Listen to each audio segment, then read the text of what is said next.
जय हिंद, जय भारत, जय वाणिज्य। मैं राघव तिवारी। आज हम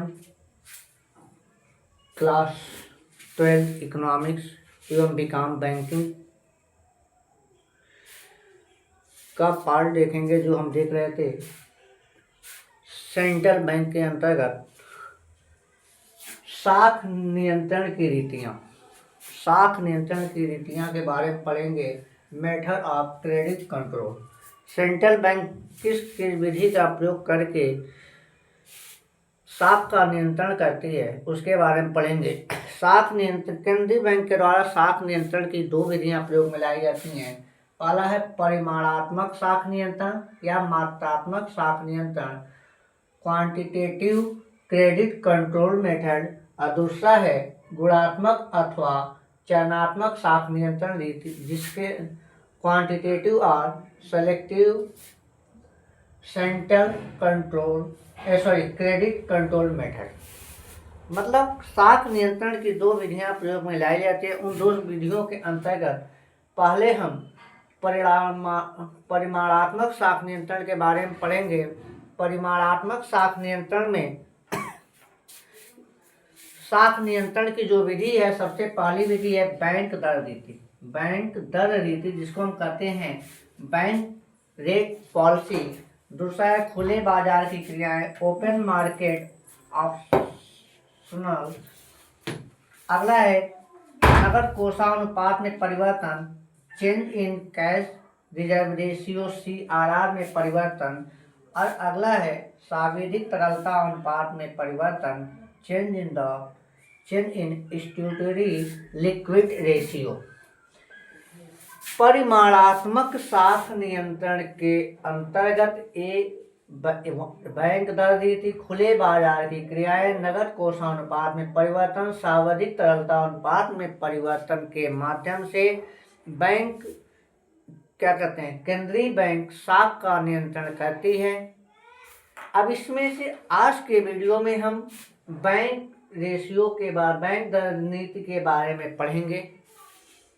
बाकी अगले वीडियो में एक एक करके पढ़ेंगे। गुणात्मक अथवा चयनात्मक साख नियंत्रण के अंतर्गत आए। इसके अंतर्गत आपका सबसे पहला होता है सीमांत आवश्यकताओं या मार्जिन में परिवर्तन। सीमांत आवश्यकताओं या मार्जिन में परिवर्तन। दूसरी विधि आती है इसकी साख का राशिंग। तीसरी विधि है उपभोक्ता साख का नियंत्रण। और चौथी विधि है इसके अंतर्गत प्रत्यक्ष कार्यवाही। और अगला है नैतिक दबाव। और अंतिम है विज्ञापन तथा प्रचार की रीति। इसके अंतर्गत गुणात्मक अथवा चयनात्मक साख नियंत्रण के अंतर्गत कुल 6 विधियों का प्रयोग करती है केंद्रीय बैंक। और परिमाणात्मक साख नियंत्रण रीति के अंतर्गत 4 रीतियों का प्रयोग करती है। बैंक में साख नियंत्रण करने के लिए केंद्रीय बैंक के द्वारा ये विधियां प्रयोग में की जाती हैं। आज के वीडियो में आइए हम चलते हैं बैंक दर नीति के बारे में पढ़ेंगे, उसके बारे में समझेंगे।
पहली विधि है परिमाणात्मक साख नियंत्रण। पहली विधि क्या है?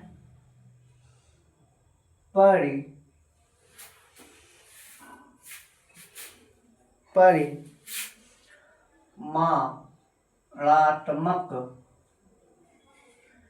साख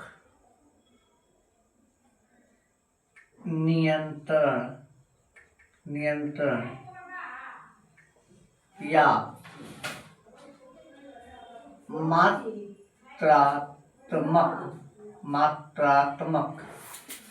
मात्रात्मक साख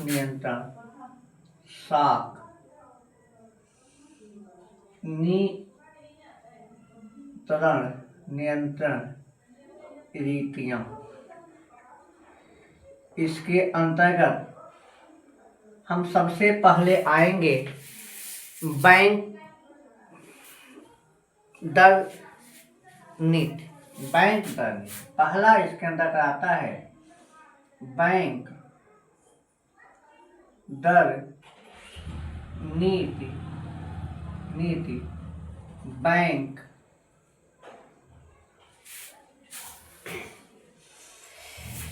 बैंक रेट पॉलिसी।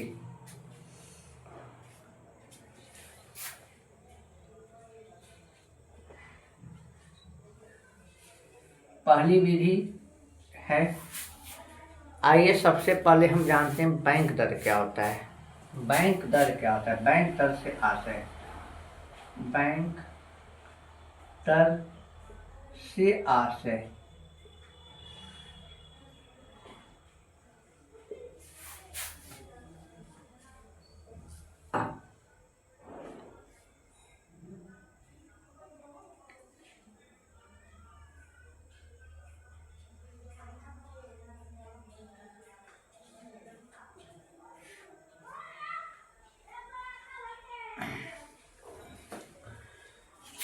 अब देखिए यहाँ लिखने पहले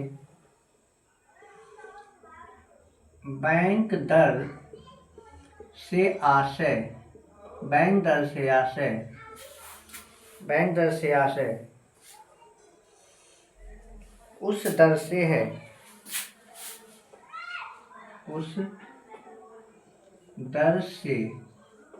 है, जिस दर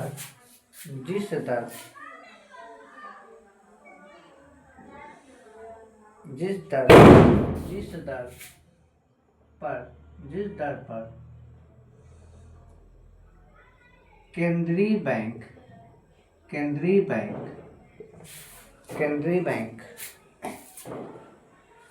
सदस्य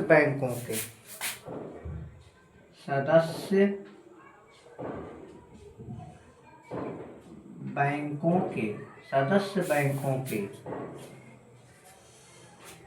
प्रथम श्रेणी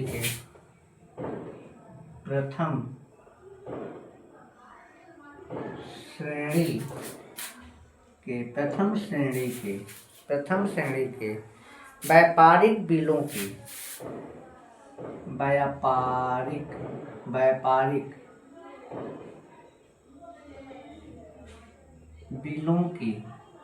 की पुनः कटौती करता है।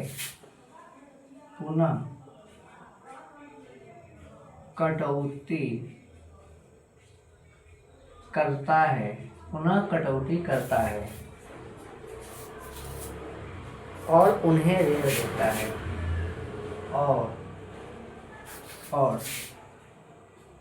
उन्हें ऋण देता है। अब समझिए बैंक रेट पॉलिसी क्या है। सबसे पहले बैंक दर क्या है। बैंक दर या बैंक रेशियो वह रेशियो है जिस दर पर केंद्रीय बैंक व्यापारिक बैंकों को या अपने सदस्य बैंकों को जो उसकी सदस्यता के अंतर्गत आते हैं, उसकी सदस्यता ग्रहण की है केंद्रीय बैंक के, उन्हें या तो ऋण देता है क्रेडिट के रूप में, या तो फिर उनके जो व्यापारिक बिल हैं, ट्रेड बिल, उन्हें छूट पे भुनाने का कार्य करता है। इसका अर्थ यही है कि बैंक दर से आशय उस दर से है जिस दर पर केंद्रीय बैंक सदस्य बैंकों के प्रथम श्रेणी के व्यापारिक बिलों की पुनः कटौती करता है और उन्हें ऋण देता है। मतलब जो सदस्य बैंक है, सदस्य बैंक जो सेंट्रल बैंक के अंदर काम करते हैं, सेंट्रल बैंक की सदस्यता को ग्रहण किए हुए हैं, या व्यापारिक बैंक हैं, उनके जो व्यापारिक बिल हैं उन्हें भुनाने का कार्य करता है। मतलब और उस बिल के बदले में या फिर अलग से उन्हें ऋण देने का कार्य करता है सेंट्रल बैंक, जिस दर पर उस दर को ही हम बैंक दर या बैंक रेशियो कहते हैं। बैंक दर या बैंक रेशियो कहते हैं। अब आइए एक परिभाषा देखते हैं।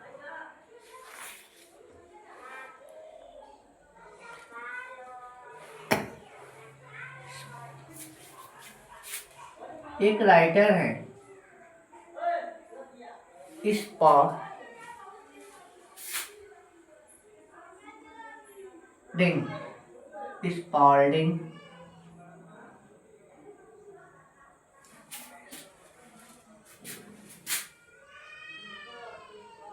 स्पॉल्डिंग के अनुसार इनकी एक परिभाषा है। देखिए, एक राइटर है, उन्होंने क्या परिभाषा दी है। उन्होंने कहा है बैंक दर वह न्यूनतम ब्याज दर है। बैंक दर वह न्यूनतम ब्याज दर है। बैंक दर वह न्यूनतम ब्याज दर है जिस पर केंद्रीय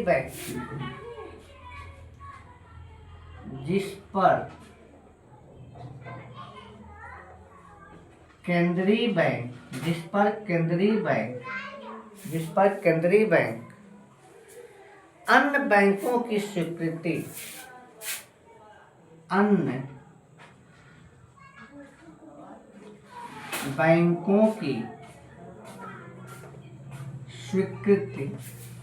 अन्य बैंकों की स्वीकृति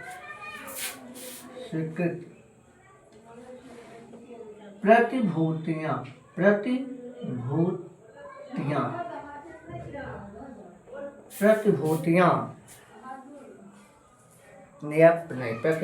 लिख लेते हैं, सबसे बढ़िया रहेगा। प्रतिभूतियों का पुनः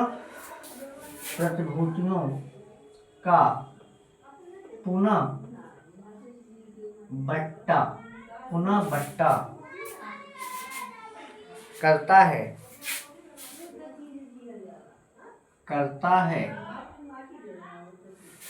है या उन्हें उधार देता है या उन्हें उधार देता है। कहने का मतलब ये है कि स्पॉल्डिंग एक राइटर थे।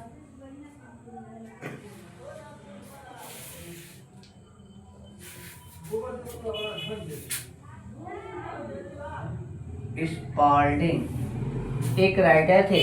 उन्होंने ये कहा कि बैंक दर क्या है, वह ब्याज दर है जिस पर केंद्रीय बैंक अन्य बैंकों की स्वीकृत प्रतिभूतियां, मतलब जो व्यापारिक बैंक हैं, अपने ग्राहकों से जो बिल ऑफ एक्सचेंज या सिक्योरिटी एक्सेप्ट किए हैं, उस स्वीकृत प्रतिभूतियों पर छूट पर बट्टा करता है। मतलब उसे भुनाने का काम करता है, डिस्काउंट पर, एट डिस्काउंट उन्हें भुनाने का काम करता है, पेमेंट करता है भुना कर, या उन्हें उधार देता है या उन्हें क्रेडिट के रूप में कैश देता है जिस ब्याज दर पर, उस दर को ही हम क्या कहते हैं, बैंक रेट कहते हैं। ठीक, इतना समझ में आया। आशा कहते हैं बैंक दर के बारे में हम समझ लिए। बैंक दर अपनी भाषा में भी आप समझा सकते हैं। बैंक दर वह दर है जिस पर बैंक दर वह दर है जिस पे केंद्रीय बैंक व्यापारिक बैंकों के प्रतिभूतियों को छूट पे भुनाने का काम करता है और या उन्हें ऋण देता है। बस हम इतना लिख दें तब भी मेरा बैंक रेशियो के बारे में समझ में आ जाएगा। एक बार आप देख लें।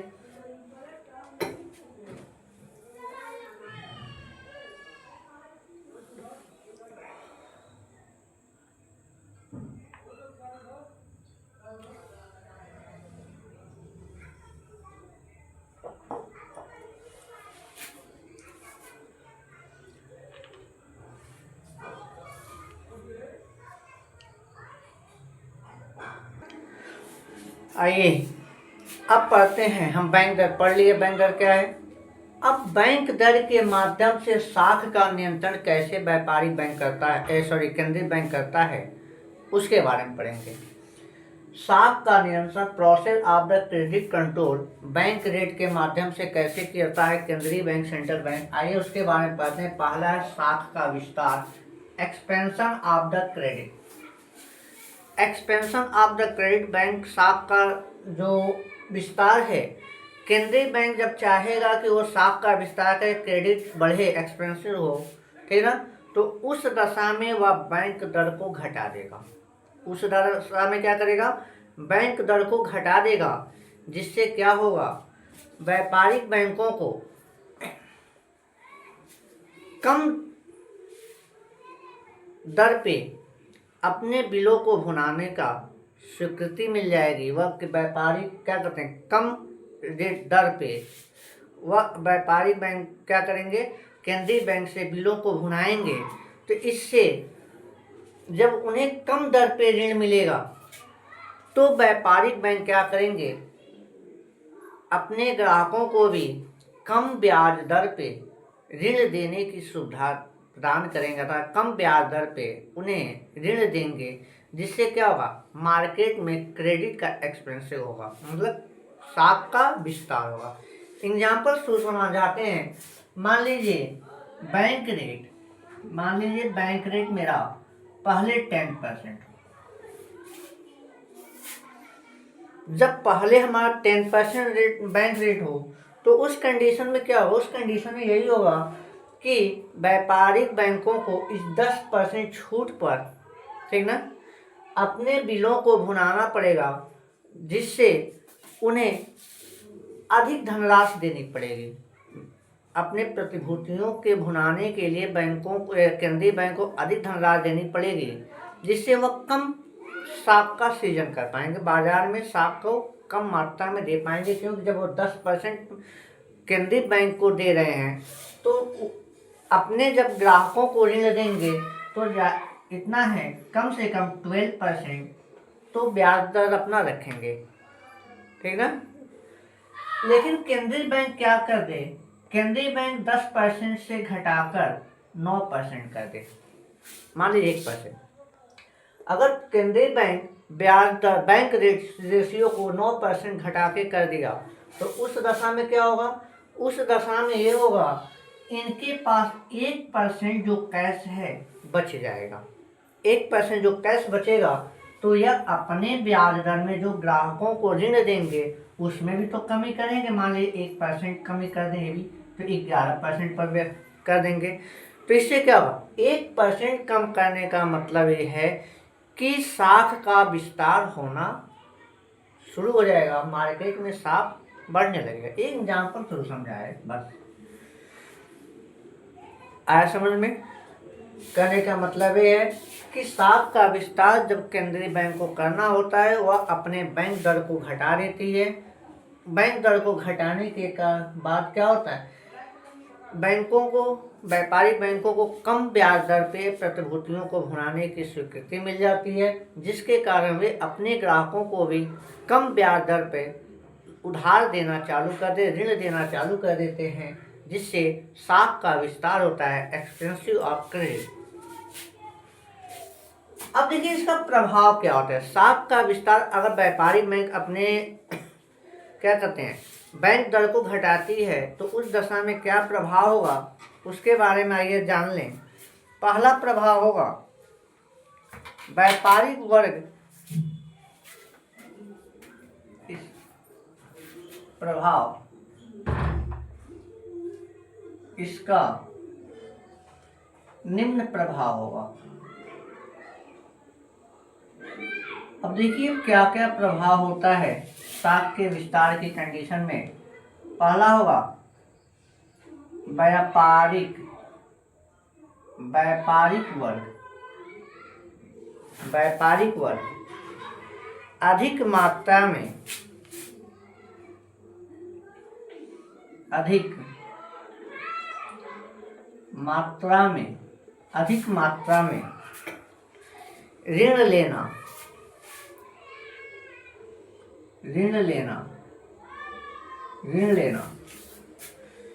और बिलों को बट्टा कराएंगे और बिलों को बट्टा कराएंगे। दूसरा है साख का विस्तार होगा। साख का विस्तार होगा। सी है व्यापार में वृद्धि होगी। व्यापार में वृद्धि होगी। डी है उत्पादन बढ़ेगा।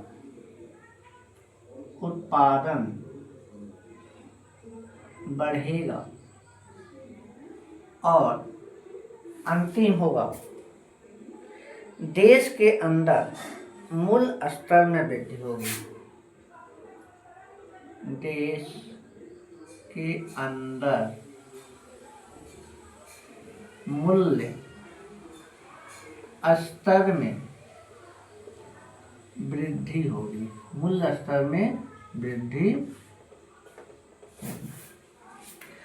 मतलब अगर व्यापार केंद्रीय बैंक अपने बैंक क्या करते हैं बैंक रेशियो को कम करता है घटाता है तो उस दशा में बैंकों के द्वारा भी अपने ऋण पे जो ब्याज लिया जाता है वह कम कर दिया जाएगा। तो उसका प्रभाव अर्थव्यवस्था पर यह पड़ेगा। पहला व्यापारिक वर्ग जो हैं अधिक मात्रा में ऋण लेंगे और बिलों को बट्टा कराएंगे। मतलब जो बिजनेसमैन हैं अपने बिल ऑफ एक्सचेंज को अधिक मात्रा में भुनाने का काम करेंगे, छूट पे भुनाने का काम करेंगे और साथ में वे अधिक से अधिक लोन लेंगे जिससे मार्केट में साख की मात्रा बढ़ेगी, कैश की मात्रा क्या होगी बढ़ जाएगी। बी है साख का विस्तार होगा। साख का विस्तार होगा मतलब ये है कि उधार अधिक से अधिक लोग लेंगे, लोन अधिक से अधिक लोग लेंगे जिससे साख का क्या होगा विस्तार होगा। अगला है व्यापार में वृद्धि होगी। जब लोन की प्रक्रिया सरल हो जाएगी, कम ब्याज दर पे लोन मिलने लगेगा तो उस दशा में क्या होगा अधिक से अधिक व्यापार की स्थापना होगी जिससे रोजगार का भी अवसर बढ़ेगा। अगला है उत्पादन बढ़ेगा। जब व्यापार बढ़ेंगे ठीक ना तो उस दशा में उत्पादन भी प्रोडक्शन भी अधिक मात्रा में होगा। अगला प्रभाव पड़ेगा देश के अंदर मूल्य स्तर में वृद्धि होगी। मतलब जो मुद्रा की स्थिति है वह बढ़ जाएगी, उसका मूल्य क्या हो जाएगा बढ़ जाएगा। कहने का मतलब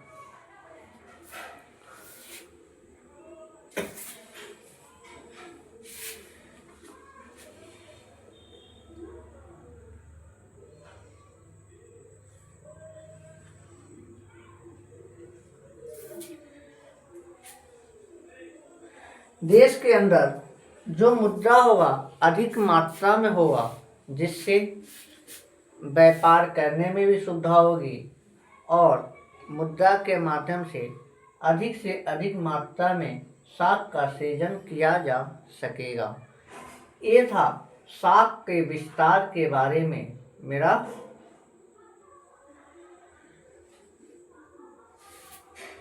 प्रभाव। अब हम आते हैं अगला प्रभाव की तरफ पढ़ते हैं। अगला कैसे किया जाएगा, इसको देख लीजिए एक बार।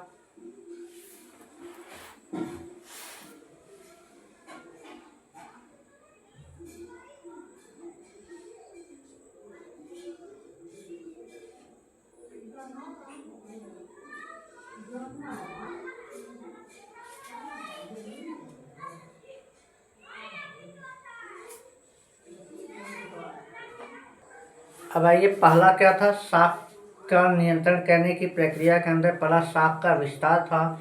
उसमें हमने ये पढ़ा कि केंद्रीय बैंक अपने साख को बढ़ाने के लिए, मार्केट में साख को बढ़ाने के लिए अपने बैंक दर को क्या करता है, कम कर देता है, जिससे आसानी से कम ब्याज दर पे ग्राहकों को ब्याज क्या करते हैं, ऋण मिलने लगता है। इसका परिणाम ये होता है कि आपका व्यापार में वृद्धि होता है, कुछ अच्छा प्रभाव पड़ता है, बुरा प्रभाव पड़ता है। बुरे में आए तो ये कहेंगे मूल्य स्तर में वृद्धि हो जाती है।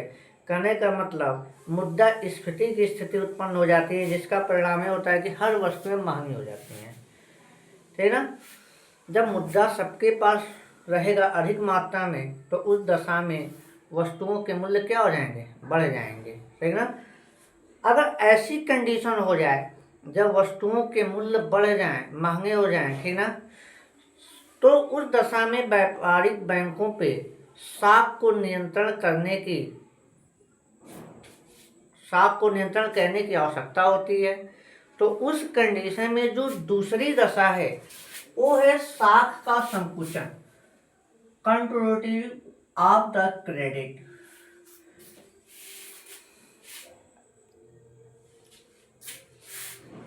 Contraction of the credit. उस दशा में व्यापारिक बैंक केंद्रीय बैंक क्या करता है, तो जब साख को संकुचित करना, मतलब साख की मात्रा को कम करना होगा, उस दशा में व्यापारिक बैंक केंद्रीय बैंक क्या करते हैं, अपने बैंक दर को बढ़ा देंगे। बैंक दर को क्या करेंगे, बढ़ा देंगे। जब बैंक दर को बढ़ा देंगे तो उस दशा में व्यापारिक बैंकों को अधिक दर पे अपने बिलों को भुनाना पड़ेगा केंद्रीय बैंक से, या अधिक दर पे उन्हें ब्याज देना पड़ेगा केंद्रीय बैंक को, जिसका परिणाम ये होगा व्यापारिक बैंक भी अपने ब्याज दर को बढ़ा देंगे। जो साख ऋण के रूप में जो ब्याज की दर है उसको बढ़ा देंगे। जब वह अपने ब्याज दर को बढ़ा देंगे, उस दशा में ये होगा कम मात्रा में लोग ऋण लेंगे, जिससे साख का संकुचन होगा, साख कम होने लगेगा। जैसे वही बता दें आपको उस एग्जाम्पल पे, अगर बैंक दर को बैंक रेट को सेंट्रल बैंक घटा के 9% किया था। सेंट्रल बैंक घटा के किया था 9% किया था। तो जब 9% सेंट्रल बैंक किया तो व्यापारिक बैंकों को फायदा हो रहा था, कम पैसे 1% इनका बच रहा था, 1% इनका बच रहा था, जिससे वह अधिक मात्रा में साख का सृजन कर रहे थे कम रेट पे, ठीक ना। तो अगर बैंक दर को क्या करे, व्यापारिक बैंक 10% कर दे, 10% कर दे, तो यहाँ पे 11% पे कर रहे थे। व्यापारिक बैंक क्या कर रहे थे, व्यापारिक बैंक आपके अब जो कॉमर्शियल बैंक थे वे अपने लोन को 10% पे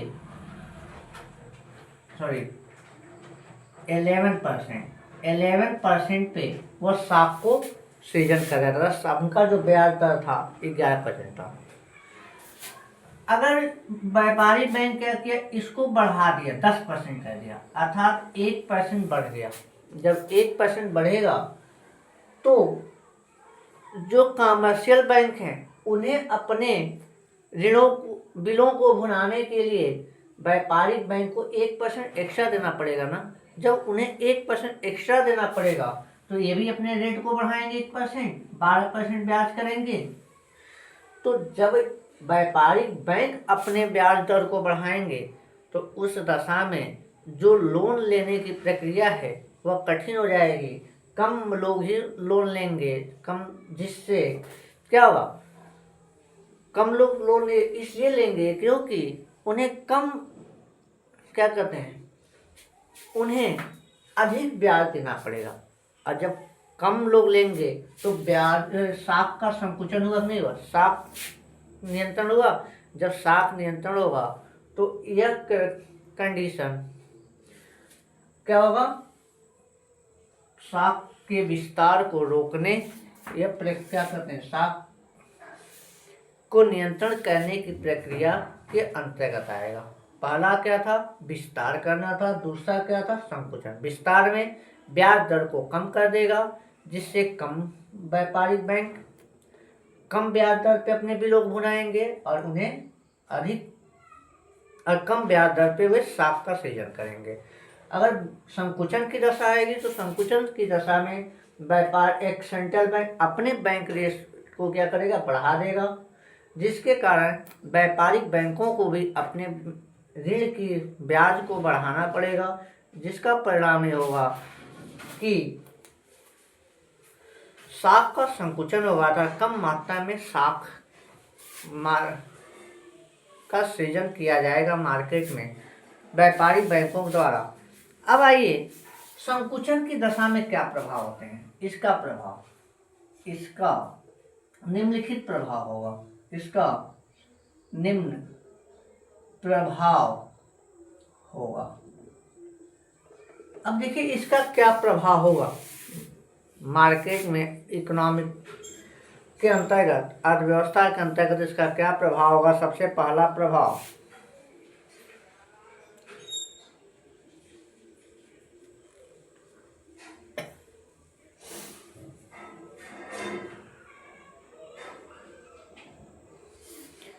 पहला प्रभाव होगा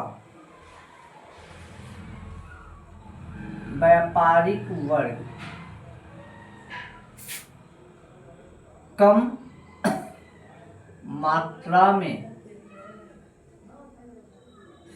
उधार लेंगे और बिलों का भुगतान कम कराएंगे और बिलों का भुगतान कम कराएंगे। बिलों का भुगतान क्या कराएंगे, कम कराएंगे। दूसरा क्या होगा, दूसरा प्रभाव पड़ेगा बैंकों द्वारा विस्तृत की हुई साख में कमी हो जाएगी। बैंकों द्वारा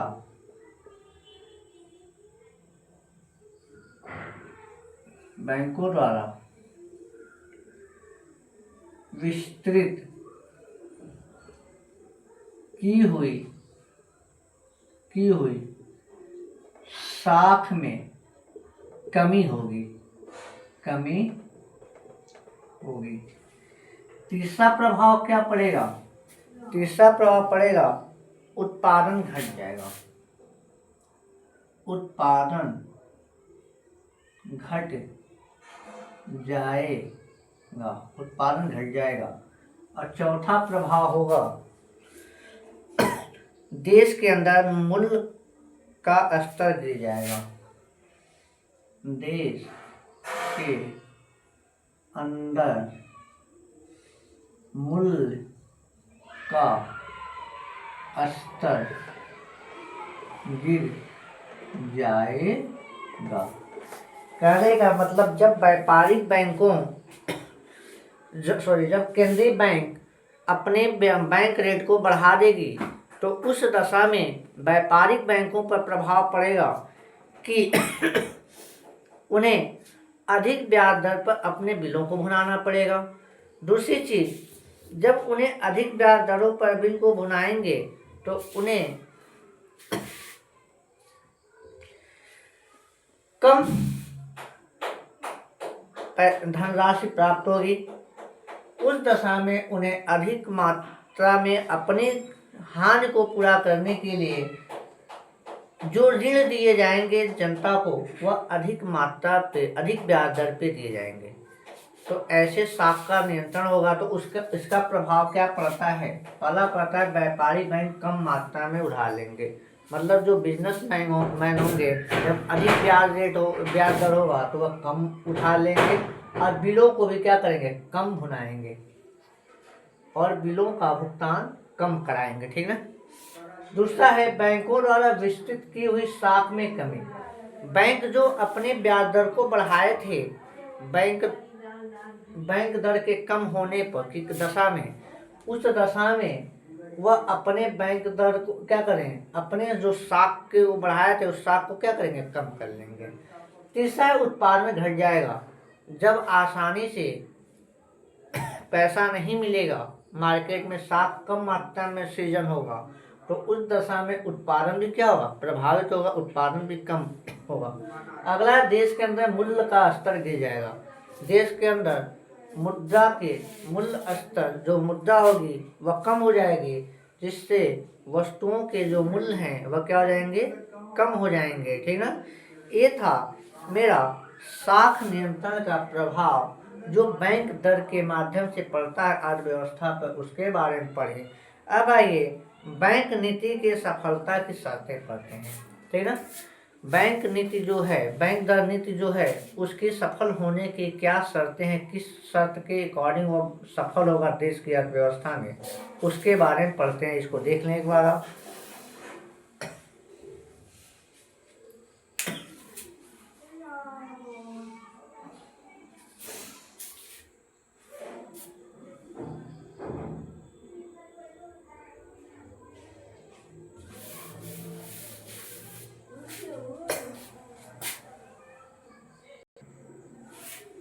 हाँ, बैंक दर साख को नियंत्रित करने में किस दशा में प्रभावी होगा, वे शर्तें क्या होनी चाहिए, उन शर्तों के बारे में आइए हम पढ़ते हैं।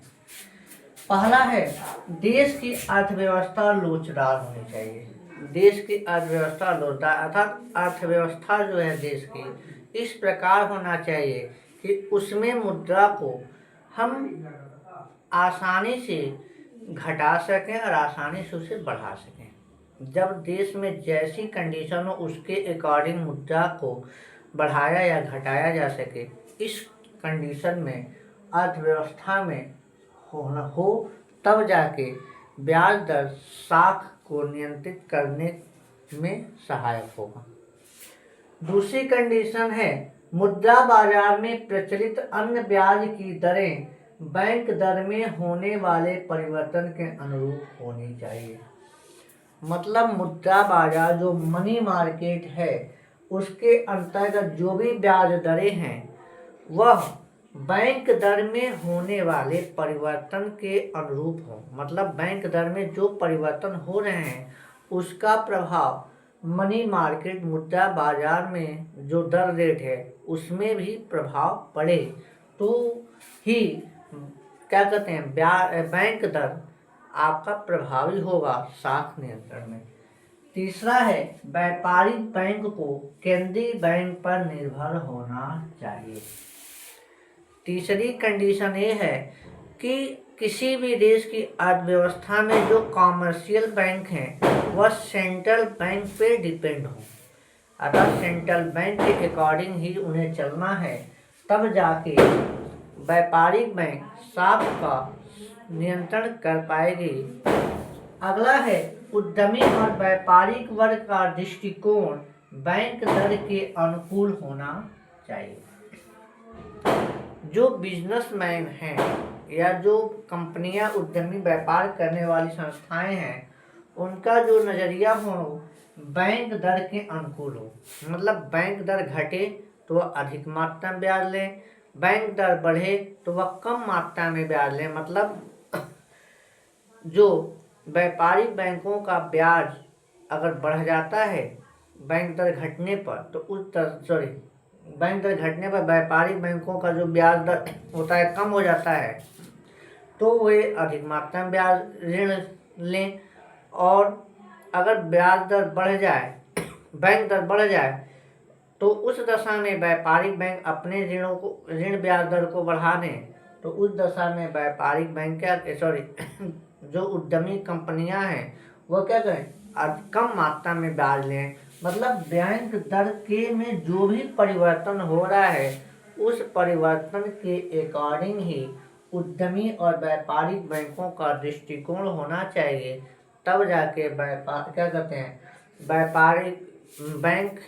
दर नीति लागू होगी, ठीक ना, जिससे साख का नियंत्रण होगा।